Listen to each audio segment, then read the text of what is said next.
Restons dans le monde de l'enfance, Pauline, avec des gens qui n'ont pas décroché de leur doudou. Ouais, le doudou, ça parle à tout le monde. Hein. C'est soit une petite peluche, un bout de tissu, un peu rapiécé, délavé, qui ne sent pas très bon. Moi, c'est Joey Star. Moi. J'allais dire la même chose. Tu m'as devancé, sérieux. On lui fait vivre... Moi, je t'aime pas. Ça dure pas longtemps à chaque fois, mais je t'aime pas. Voilà, c'est comme un doudou, tu vois. Non, on Enlève aime tes son pieds, doudou. enlève tes On lui pieds. fait vivre même un enfer, on le martyrise un peu, on lui arrache un œil. Normalement, c'est un objet un peu, voilà, qui n'a l'air de rien, mais qui compte beaucoup. On l'offre à la petite enfance.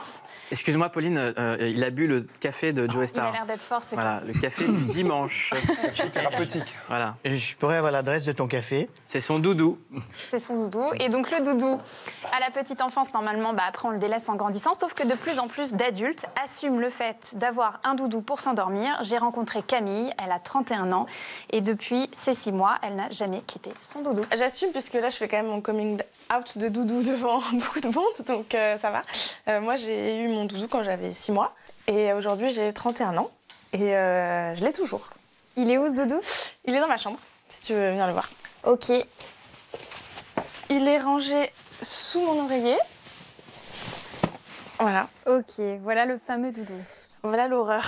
Non mais oui, il ressemble plus à grand chose, quoi. Mais bon, c'est pas... À la base, c'est quoi? C'était un chat.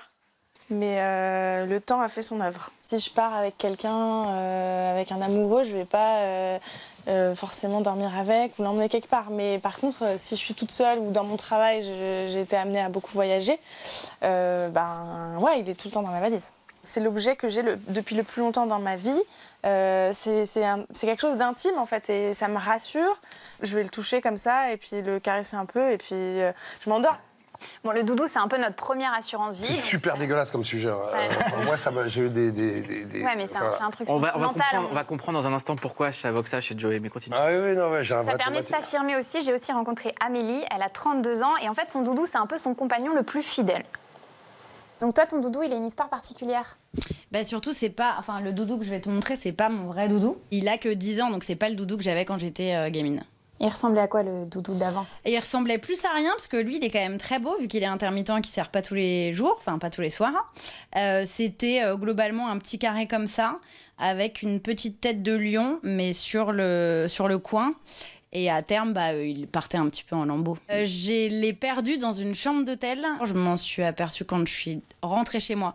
Et c'était pas dans la même ville. J'ai appelé l'hôtel. Ils l'ont jamais trouvé. Sur le coup, j'étais vraiment dégoûtée. C'est un besoin d'avoir quelque chose qui s'apparente pourtant à un quelqu'un, mais à qui on ne doit pas rendre de compte. Chacun son doudou. Ouais. Aujourd'hui, en plus, il y a des boutiques en ligne pour acheter des doudous pour adultes. J'ai rencontré Patrice Huer, il est psychologue. Des doudous pour adultes, ça s'appelle des bouteilles. Là encore, c'est des doudous, c'est encore des bouts de tissu. Et Patrice Huer dit que tout simplement, il faut l'assumer, c'est pas grave du tout d'avoir des doudous et des cheveux blancs.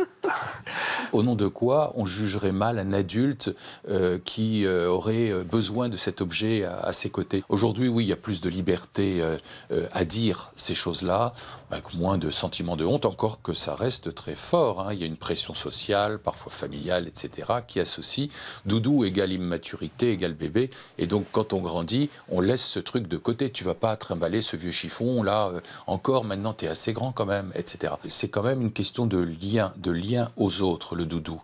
On embrasse Jean-Rachid. Alors, Joey Star, ça le fait réagir de manière assez épidermique, le doudou.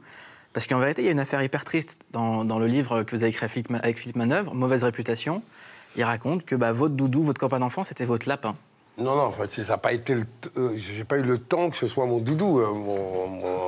Tu veux vraiment qu'on raconte ça? Ah bah ouais, non, voilà. Mais c'est pas marrant du tout. Alors, le truc, non, c'est que mon père l'a rapporté un soir où il avait failli l'écraser parce qu'il... C'était un lapin. C'était un lapin, il faisait des allers-retours entre la Manche et avec du matériau hydraulique, on s'en fout. Et le truc, c'est que mon père était un rural, quoi, à la base. Donc, il a failli écraser ce lapin, donc qui était un peu blessé, il l'a foutu à l'arrière, il l'a soigné. Et on a fini par le manger, quoi.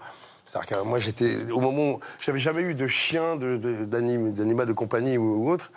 Et donc, j'ai commencé à m'attacher au truc, alors que la première fois que je l'ai vu, j'ai eu peur, je suis resté dans ma chambre, alors que ça devait être un beau lièvre, quand même.